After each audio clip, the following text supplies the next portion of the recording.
All right, well, let's read in Ruth chapter 1. We're going to read the whole chapter because, honestly, it's not too long, and I just don't want to not read it. So that's why we're going to read it. In the days when the judges ruled in Israel, a severe famine came upon the land. So a man from Bethlehem in Judah left his home and went to live in the country of Moab, taking his wife and 2 sons with him. The man's name was Elimelech, and his wife was Naomi. Their 2 sons were Mahlon and Chilion. They were Ephrathites from Bethlehem in the land of Judah. And when they reached Moab, they settled there. Then Elimelech died, and Naomi was left with her 2 sons. The 2 sons married Moabite women. One married a woman named Orpah, and the other a woman named Ruth. But about 10 years later, both Mahlon and Chilion died. This left Naomi alone, without her 2 sons or her husband. Then Naomi heard that the Lord had blessed his people in Judah by giving them good crops again. So Naomi and her daughters-in-law got ready to leave Moab to return to her homeland. With her 2 daughters-in-law, she set out from the place where she had been living, and they took the road that would lead them back to Judah. But on the way, Naomi said to her 2 daughters-in-law, "Go back to your mother's homes, and may the Lord reward you for your kindness to your husbands and to me. May the Lord bless you with the security of another marriage." And then she kissed them goodbye, and they all broke down and wept. "No," they said, "we want to go with you to your people." But Naomi replied, "Why should you go on with me? Can I still give birth to other sons who would grow up to be your husbands? No, my daughters, return to your parents' homes, for I'm too old to marry again. And even if it were possible, and I were to get married tonight and bear sons, then what? Would you wait for them to grow up and refuse to marry someone else? No, of course not, my daughters. Things are far more bitter for me than for you, because the Lord himself has raised his fist against me." And again they wept together, and Orpah kissed her mother-in-law goodbye. But Ruth clung tightly to Naomi. "Look," Naomi said to her, "your sister-in-law has gone back to her people and to her gods. You should do the same." But Ruth replied, "Don't ask me to leave you and turn back. Wherever you go, I will go. Wherever you live, I will live. Your people will be my people, and your God will be my God. Wherever you die, I will die, and there I will be buried. May the Lord punish me severely if I allow anything but death to separate us." When Naomi saw that Ruth was determined to go with her, she said nothing more. So the 2 of them continued on their journey. When they came to Bethlehem, the entire town was excited by their arrival. "Is it really Naomi?" the women asked. "Don't call me Naomi," she responded. "Instead, call me Mara, for the Almighty has made life very bitter for me. I went away full, but the Lord has brought me home empty. Why call me Naomi when the Lord has caused me to suffer, and the Almighty has sent such tragedy upon me?" So Naomi returned from Moab, accompanied by her daughter-in-law Ruth, the young Moabite woman. They arrived in Bethlehem in late spring at the beginning of the barley harvest. Migration. Migration happens a lot with animals, right? Think about birds. Birds migrate due to what? They migrate due to weather, right? They travel south and they travel back north or back south, depending on, the climate that the birds are used to, right? They migrate also for food. Sometimes food is scarce in a location, so they have to move on and find it in a different area. But it's not just with birds. That happens with all kinds of animals. We've seen that throughout the history of the world. Humans migrate all the time for lots of reasons. Think back to Native Americans local to this country. Whenever they were short on food, what would they do? They would migrate to a new area to find food, and then they would probably come back once food had regained its resources where they were originally. It's not a new thing that people migrate. It happens all the time. We've done it throughout our history, throughout the history of the world. Creatures have migrated. And Elimelech and Naomi migrate with their family. And they migrate to an unlikely place. And we're going to talk about that more here in a moment. They don't just go from one place to another, though. They go to enemy territory. They go to a country that would not welcome them. They go to a country that they've been at odds with for a really long time. The truth is, I think this story of Ruth, and here, I want you to understand something.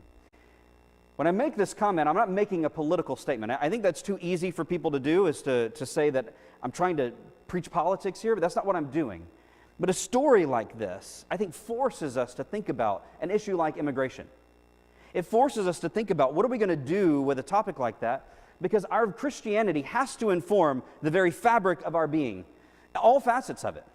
Not just at home with our children, but also the political people that we're going to be. And I'm not talking about being a Republican or a Democrat. I'm talking about being a person of God, who has something to say into the world by the way that God informs us through these stories. A story like this has something to say, I think, about immigration. How should we think about people who immigrate to our own country, especially if they are doing so because of war or famine, issues that we see come up in this very story? That's an important topic that we need to continue to think about.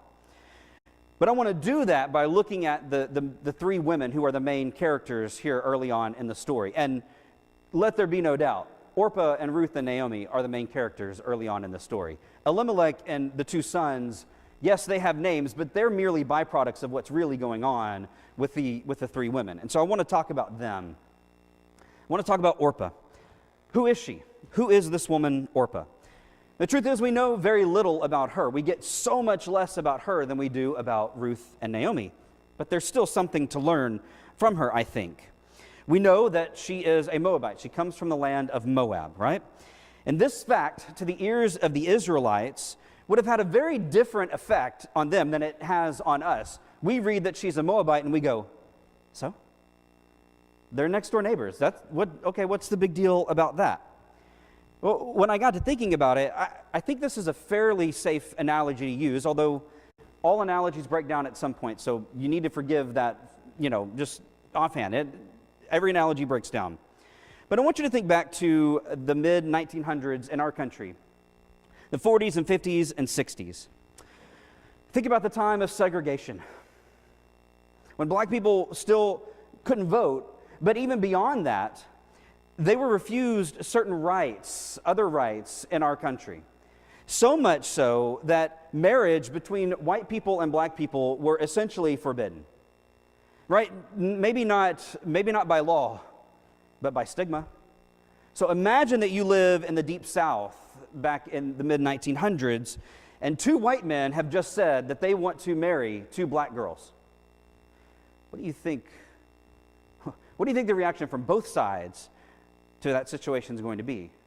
Not a very good one, right? And we know that because we saw that happen in the South at that time. And I know somebody like me, that's kind of like ancient history at this point. Some of you are going, we remember that. Or at least firsthand or maybe even secondhand stories of that happening. That's the reaction that the Israelites would have to two Israelite boys wanting to marry Moabite girls. You don't do that. You don't mix with the Moabites. That's not how things are supposed to go. And we know that the Moabites were so hated by the Israelites. All you got to do is go back and look at Genesis 19 and look at Numbers 21 through 25. And we don't have time to look at those stories. But I would impress upon you, if you are curious, where's Adam getting this information from? Go back and look in Genesis 19 and Numbers 21 through 25. There are other places that I could point you to, but those would be the two most prominent. So the fact that Orpah is of the people of Moab is not a small detail in this story, okay? We don't need to overlook it. But I also want to talk about Orpah's choices. Yes, I said choices, not just choice. Often, the only choice that we think about with Orpah is the fact that she left, right? And I want to get to that in a moment. But before she left, what did she choose? Before she left Naomi and Ruth, what did she choose? She chose to go with them. I think that fact is often overlooked because we want to set up this dichotomy. Ruth good, Orpah bad. Ruth made the good choice, Orpah made the bad choice. I don't really think that's what the story is presenting to us.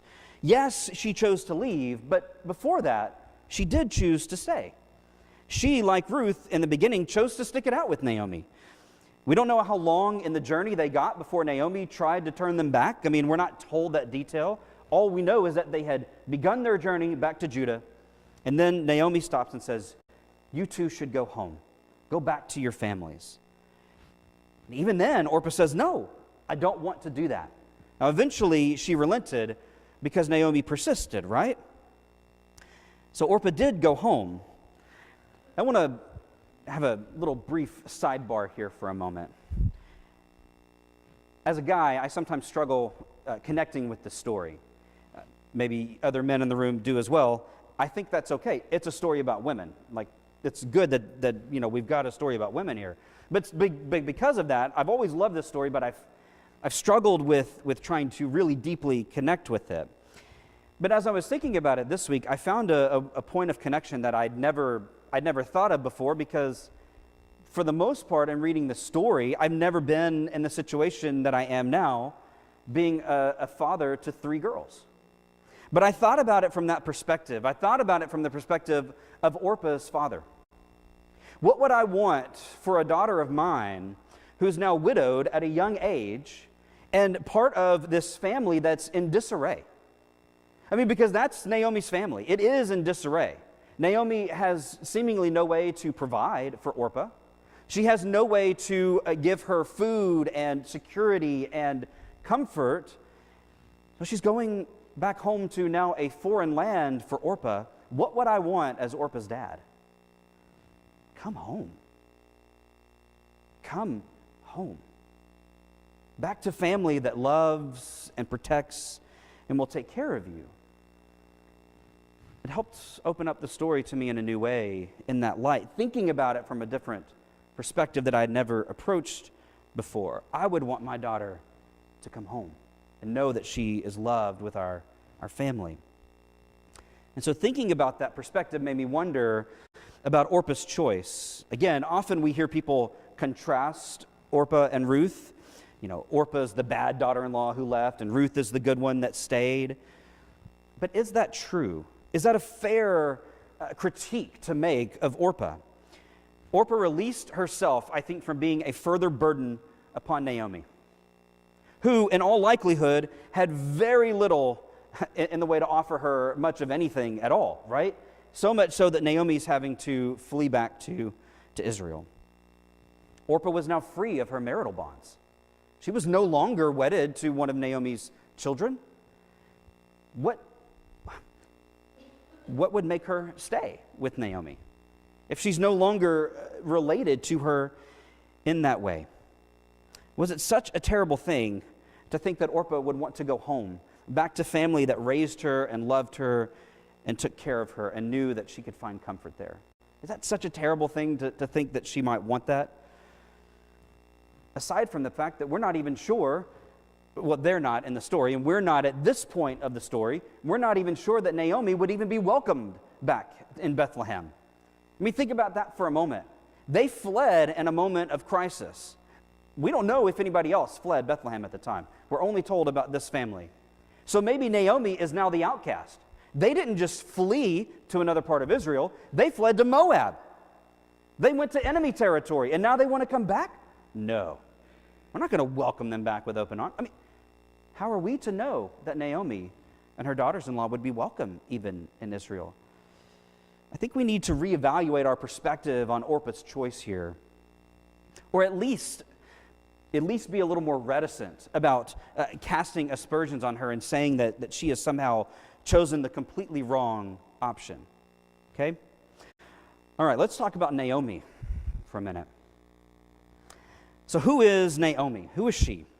Well, like most women in the ancient world, she was mostly defined by her marriage, right? And by the children that she had already borne, namely her sons. However, even saying that, I think it's important that we take into account the truth is, throughout the history of humanity, across every culture that I've ever studied or known about, people have defined themselves by their marriages and by their children, and not just women, right? I mean, think about whenever you introduce yourself to somebody for the first time.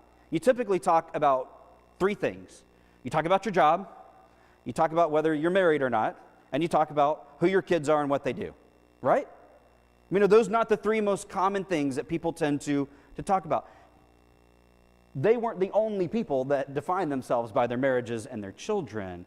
And so sometimes we can look back on societies like this and say, well, how terrible that she was defined by her marriage and by her children. Well, maybe, but we do that too, because it's very natural. Those are the things that are most intimate and connect most deeply with us. So I don't really think it's such a terrible thing. There certainly was a greater emphasis on it for the women at the time because most of them didn't work. So they only had, that identity was wrapped up for the most part in just their marriage and their children, as opposed to men who could also be identified and defined by what they did. But I want you to imagine that mindset. What did she lose when her husband and her sons died? She lost her sense of identity. If you've ever been through a moment in your life where your identity is up in the air, when you are uncertain of who you are based on something that's happened in your life, you begin to get the sense of what Naomi was probably feeling as she went through this very dark and difficult time of loss. It's not a small thing to lose your spouse. It's not a small thing to lose your children. I resonated with the story of Naomi in a different way this time than I have in the past. Since my dad died almost 6 years ago, I've read through this story, I don't know, probably 6-7 times, but I'd never thought about it this way until this week. My mom is a widow, and she has struggled at being a widow of 60. She was, I guess she's a couple years, she's 60, I'm going to go with 60. That way, if she watches it, Mom, you were sick. You're younger than 60. All right. Anyway, she's young. She's a young widow. All right. Let's just leave it at that. And the truth is, she really is. When she goes to church and they try to get her involved in widows groups, she's with widows who are 10, 20, sometimes 30 years older than she is. And she has struggled to connect and find her identity even at church because her kids no longer live with her. I mean, we're not dead, but we're not around all the time. And my dad is gone. My mom has felt a sense of loss of identity in some way, and she also retired right around the same time that my dad died. So all of these things coalesce for my mom, and I'm seeing the story through Naomi's eyes in a different way than I ever have before. So I can only imagine, because I have not been in that position yet, I can only imagine the difficulty in Naomi's life walking through this loss, this pain and hurt. So let's talk about Naomi's choices. Let's talk about from both before she became a widow and after. Before she became a widow, Naomi and Elimelech, they chose to move to Moab because of a famine in and around Bethlehem. We don't know how extensive the famine was, but we know that there was a famine. And they certainly weren't the only family affected at the time. There's no way they could have been the only family affected by the famine. But so far as we know, they're the only ones who chose to move. Now, maybe other families did as well, but we don't have their stories. We have Naomi's and Elimelech's. And of course, this isn't the first time in the Bible that we see famine drive people to a new place. It happened with Abraham. It happened with Jacob and the rest of his sons moving down to Egypt. We've seen this as a recurring theme in the Old Testament. So was their choice to move in this time of famine a demonstration of a lack of faith? That's a rhetorical question. That's something to consider, right? Were they showing a lack of faith when they chose to move away from their home country? When they chose to not rely on the people around them who might help provide food for them and get through this difficult time? Was it a lack of faith? Or perhaps it was just very astute insight. Maybe they were the only ones who had the insight to say, you know what, we need to get out of here right now because it's about to get really bad. We don't know. But both of those are interesting options to think about. It's ironic that there was a famine in Bethlehem because the Hebrew word Bethlehem, Beit Lehem, means house of bread or house of food. Bethlehem is supposed to be the location where there's food. It's ironic that they can't find any food in Bethlehem. It's a house devoid of food. It is a house without food. The choice to migrate to Moab is also quite strange. We've touched on it a little bit. Moab is enemy territory. The Israelites had a very troubled past with the Moabites. That they chose to go to Moab is really fascinating. And of course, it works out for them in the end, doesn't it? Well, I suppose not for Elimelech and the sons, but eventually it works out for Naomi and Ruth as they come back. But Moab is not the place that you would have expected them to go. If you've been reading the Old Testament up to this point, and you suddenly get to Ruth, and they go to Moab, you go, hold on, wait, they chose there? Out of all the places they could have gone, they chose Moab. It's really, really a strange choice. And then after Naomi hears that the Lord has provided food in Israel again, she chooses to return to Bethlehem, a place that now has food once more. She chose to dismiss her daughters-in-law. Why? Why would she choose that? In a time of great hurt and loss, why would she choose two women who have themselves made the choice to stay with her and comfort her, to see her through this very difficult time in life? Why would she push them away? It's an interesting question to think about. Was she embarrassed? Maybe she was embarrassed because of her loss. Was it because she lacked the ability to provide for them the way that she felt like she needed to? I don't know. But she chose to push them away. And of course, one of them did leave. And finally, she chose to attribute her heartache and difficulties squarely at the feet of God. She chose to change her name to Bitter. It's a very interesting choice. I can't begrudge her for it, right? Going through what she's going through would be very difficult. And if she's feeling it that deeply, if she's associating with bitterness that deeply, why not just get it over with and say, you know what? I'm not happy anymore. Call me bitter. It's an interesting choice to make, isn't it? All right, finally, I want to talk about Ruth. So who is Ruth? Well, like Orpah, Ruth is a Moabite. We've already talked about that. Obviously, she becomes so much more than just a foreigner, though, right? Unlike Orpah, we at least get a little more detail about Ruth's life. We know that she ends up as a very important person. How do we know that? Well, we're not sure of all the details of the rest of her life, but we do know a very important fact. She becomes the great-grandmother of King David himself. Now, if you haven't read through all of Ruth yet, sorry, spoiler alert there. When we get to chapter 4, that detail comes out, and I just realized that I'm putting out a big spoiler alert. I didn't even think about that. But I do want to talk about it for a moment. So it's no surprise that there would be a story like this about David's ancestry. I mean, if you think about David for the Israelites, who is he but the greatest king that ever lived for them, right? A man of strong faith, a man of strong character, I'm going to put in parentheses, at times. A man of God, again in parentheses, at times. A man who conquered the peoples around him so that the Israelites could have a secure nation, the best king they ever had. So it's not, to me, it's not a surprise that the Israelites would hold on to this story about David's ancestry and want to hand it along, to pass it down from generation to generation. Let's remember where David came from and who he is. That doesn't surprise me.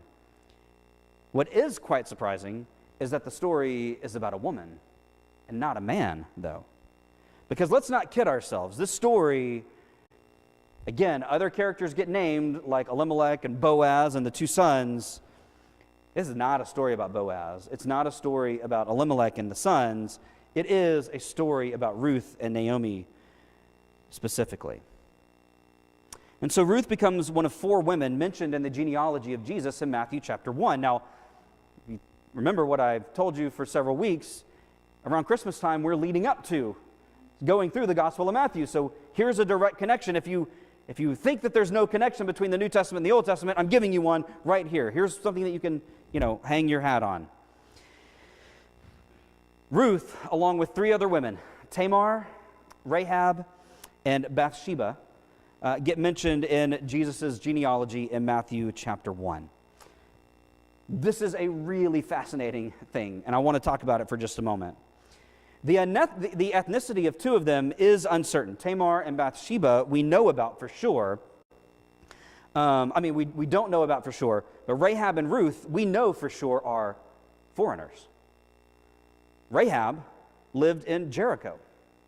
She wasn't an Israelite. We know Ruth wasn't an Israelite. Most scholars are fairly certain that Tamar and Bathsheba are not Israelites either. But whether they are or not, at least two foreign women are part of the genealogy of the Son of God. Each of them are part of Jesus' genealogy, though, and they're each important by strange circumstances. Tamar is part of it because Judah, great ancestor in the people of Israel, was willing to sleep with a prostitute whom he didn't realize was Tamar, his daughter-in-law. Okay, so Tamar's in the genealogy in kind of a strange way, right?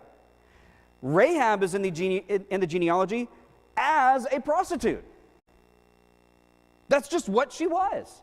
And yet she is part of the genealogy of Jesus. Bathsheba is part of the genealogy after being raped by King David. And yet here she finds herself in the genealogy of the Son of God. Really fascinating thing to think about when you think about who Jesus is and the fact that the Christians were willing to say, we're claiming those women as ours. We want them as part of the story of our Messiah. I love that. I think that's really, really powerful. And of course, we can't overlook that each of them are women. An obvious fact, I know, but an incredibly important one. Women were hardly ever mentioned in genealogies, yet Jesus's has 4. And if you don't believe me, Jesus's wasn't a very long genealogy. Just go read the first 15 chapters of 1 Chronicles, which is all genealogies, okay? Jesus isn't very long, yet 4 women are named. 4 incredibly unlikely women are named. And I find it compelling that the Israelites preserved the story, that the Christians maintained it and said, we want that. I think that has to speak to the importance of each of them and to Ruth in particular. So let's talk for a moment about Ruth's choices. What do we know about those choices? Well, we know that Ruth chose to leave Moab with her mother-in-law to travel back to Israel, right? We see that happen. We know that when Orpah decided to return home, that Ruth chose to stay with Naomi. I do believe that Ruth needs to be commended for this choice, okay? I don't want it to sound like what I was saying earlier, that I don't commend Ruth for this choice. I do. What I don't like is when we pit the two against each other, okay? I think there's a difference there. Ruth makes a commendable choice. She stays, and she continues to travel with Naomi. What she says, though, I think is even more beautiful than her choice. These are words that have actually become really common vernacular among people, and they get used a lot actually in wedding ceremonies, and it's beautiful that they do. I think it's great. But I think a lot of people don't actually know where the words come from. Look at verses 16 and 17 again with me. Ruth replies to her mother-in-law, "Don't ask me to leave you and turn back. Wherever you go, I will go. Wherever you live, I will live. Your people will be my people, and your God will be my God. Wherever you die, I will die, and there I will be buried. May the Lord punish me severely if I allow anything but death to separate us." Ruth commits wholeheartedly to Naomi. And I wonder if Naomi's grief was the impetus for Ruth's choice here. Maybe she saw her mother-in-law so hurt, so downcast, so bitter, that Ruth says, I can't leave in a moment when she needs me this much. Perhaps Ruth truly was as ready to convert as the story is implying. She's not just ready to go with Naomi, she's now ready to be an Israelite. She's ready to commit wholeheartedly, not just to Naomi, but to the Lord of Naomi. I find that very compelling in Ruth. That she wanders into the unknown with her. They don't know what they're going home to. They don't know what the people are going to say, but Ruth chooses to go with her anyway. Are they going to be accepted in Bethlehem? Are they going to be turned away? Ruth is an outsider. She is an illegal alien in their midst. She is a foreigner on soil that she doesn't belong to. What should they do with her? Kick her out? Should they deport her back home to Moab? Walk her to the border and say, get lost. We don't want you here with us. Should they welcome her? Tell her that she belongs with them? I don't know. I mean, we're going to continue on and see what they do, but right now, I don't know. How are we reacting to similar stories right now in our own time? Ruth stays. She commits. And her commitment and her loyalty, I think, are steadfast and to be admired. Next week, the story gains momentum. Naomi finds herself returned to now really what's kind of a foreign home. She has no husband and no children. So what do we do? What do they do at this time? And Ruth finds herself uncertain about the future as well. And so that's where the story's going. So to conclude, just a few things. How do you react to adversity and difficulty in your life? Are you like Ruth? You commit faithfully, loyalty to God in that moment? Are you like Naomi? I'm bitter. I'm giving up. God, I'm placing it all at your feet and I'm just going to let it go. How are we going to respond to difficulty? Is a good question. Another one, how does this story of migration affect you with regard to similar modern day stories? And again, I'm not trying to tell you to be Republican or Democrat on this. I'm trying to get us as Christians to think through these stories, these very real stories. When we look at a story like Ruth, does it have anything to say about our modern day scenarios? Okay? And then lastly, how are you at embodying the kind of loyalty that Ruth showed? Do you struggle with showing that kind of loyalty, or does it come naturally to you? I think to some people, loyalty does come fairly natural to them. They're good at it. Other people, not so much. They turn away quickly. What kind of person are you going to be? I love this story. There's a lot of good here. And I hope that as we've gone through it this morning, maybe something new, maybe something struck you new that hadn't before. But if it didn't, that's okay too. It just means you're already ahead of me where we're going. I'm okay with that. Next week, Ruth chapter 2. I'm looking forward to diving into it with you. We're going to have a time where we stand and sing that if you have a need, prayer, comfort, baptism, whatever it is that you want to come and make known to us, we want to walk through that with you like Ruth accompanies Naomi on her journey. And so if you have one of those needs, we want you to come forward as we stand and sing.